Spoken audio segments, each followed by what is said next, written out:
Hello, everyone, and welcome back to the Sedona International Film Festival. I'm Carol Kahn. We're coming to you live from Yavapai College. It is the Sedona campus, and we'd like to thank our sponsors, Northern Arizona Healthcare. And joining me now is one of the filmmakers for the film Cat Daddies. Mye, welcome. Thank you. It's so good to have you here. Thank you. It's so good to be here. I've spent a lot of time in Arizona. I have family here. Is this your first time in Sedona, or have you been here before? No, we actually filmed part of the movie here about 2 years ago during the film festival. So we were filming here, and we saw that the festival is going on. So it's really special to present it here. Oh my! Where were you filming? Oh, we filmed all over. We were, all the hikes. We spent a lot of time in Rachel's Knoll, and it's a very peaceful area for the kitty.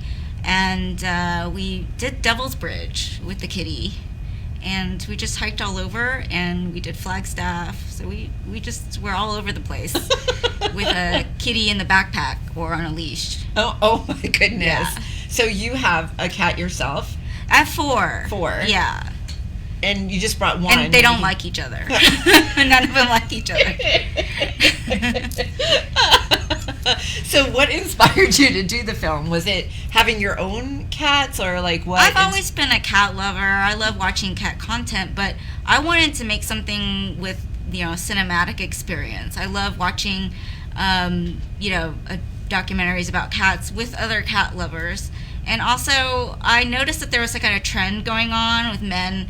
Because of social media, men are now proud to share, pictures of themselves with cats. And so there's like videos, there's a lot of content out there, and they use like hashtags like cat dad, cat daddy, men with cats, hot guys with cats.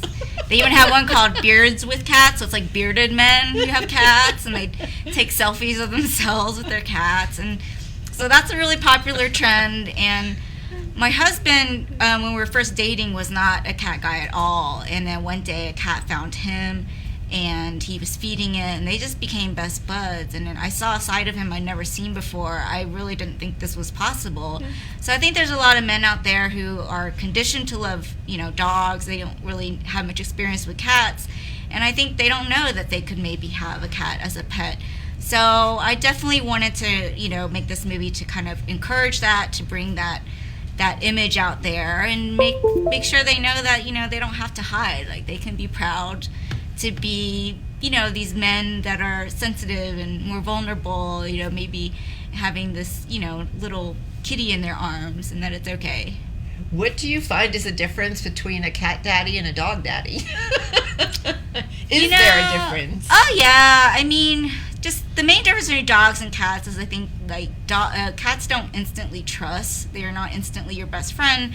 So a lot of times you have to like kind of earn that respect from them, and it takes time. So it takes time and patience. So a man who would get along with a cat really has to be more gentle, more patient, a little more sweet, I think, to gain that kind of trust from a kitty. And how did you find all the people that are in your film? So most of them came from Instagram, actually. I was already following them.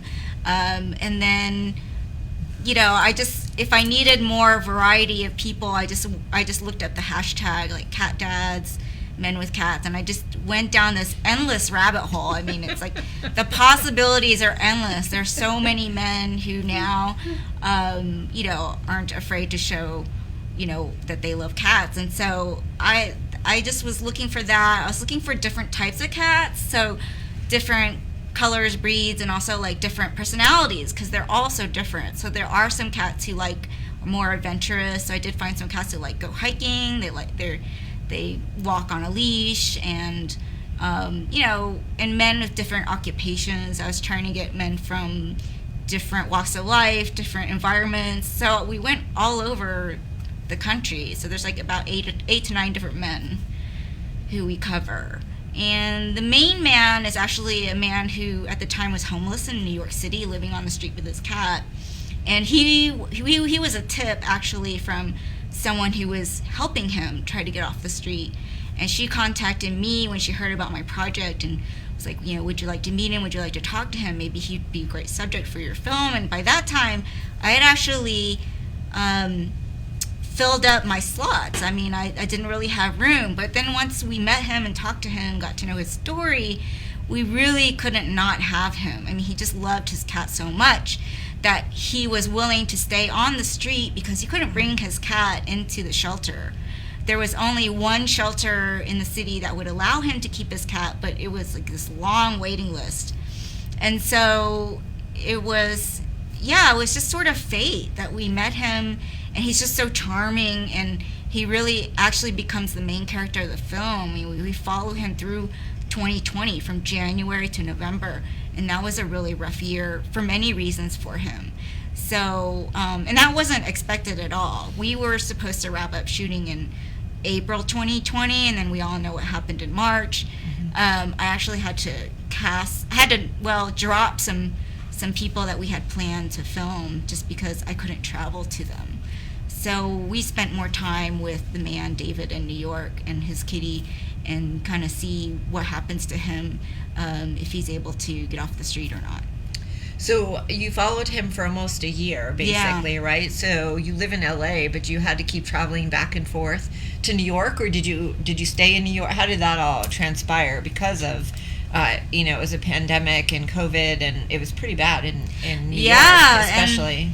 And during that time, everyone kept saying, documentaries will be fine. They can still keep filming. And I'm like, that's not true. It's really hard. And so I was stuck on the West Coast, and I couldn't get over, because of the quarantine, and like I couldn't really afford 2 weeks to be, quarantined in the city. So luckily, when we were there in March 2020 filming, my director of photography stayed on the East Coast because he has family there.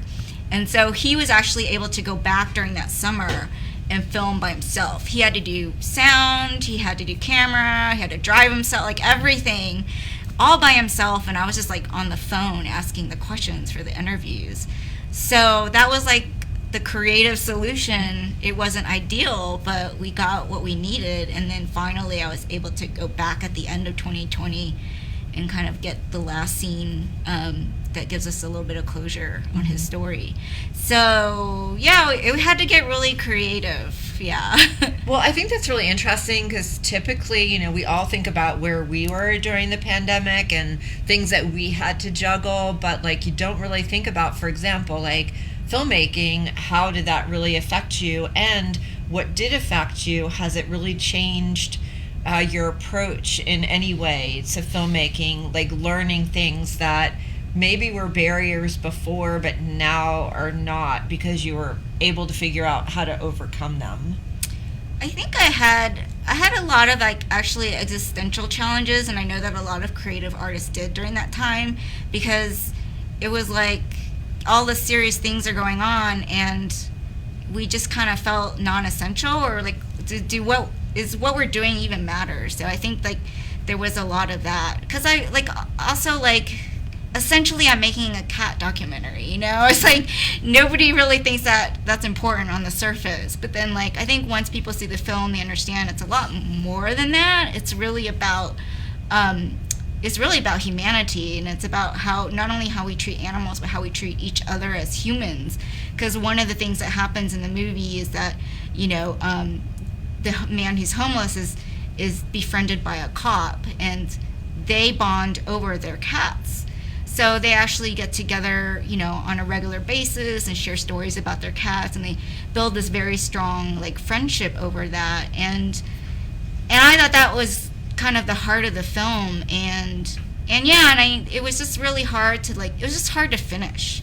And I think like I really had to make the decision of like, do I finish? Do I try to finish even though it's different from my vision, or do I wait out the pandemic? And I'm so glad I didn't wait it out, because there's something to say about momentum, and when you're creative, and sometimes you can lose that momentum, and we were definitely starting to lose that during the pandemic. It was just dragging on and on. And so I'm just glad that we finished and we got through it, even though you have all these negative thoughts of like, why am I spending time on this? Like, does this matter? And I think in the end, now that I see the product and now I see how people are reacting, then I think it does matter. Your art does matter. Absolutely. So your film was shown this past weekend, right? And is there another screening? Yes, we have another show tonight at 7:10, and and that's the last one. It's at the Harkins. Okay. And we're still touring and still doing the film festival circuit, so it'll be out there, and I hope everyone can see it eventually. Awesome. And is there a website or anything that people can take a look at it? Yes, it's catdaddiesmovie.com, and we're also on all social media. Our handle is catdaddiesmovie, and we have a trailer there. We have screening schedule, lots of information. Awesome. Well, thank you, Mye, for being with us and bringing us your film. Oh, thank you so much. It's very nice to meet you. Awesome. And also about hashtags, follow us and tag us for the hashtag Sedona Film Festival 2022. Don't forget to follow us on social media, as well as watch Facebook Live, and you'll see all our filmmaker interviews. We will be back with more from the Sedona International Film Festival after this.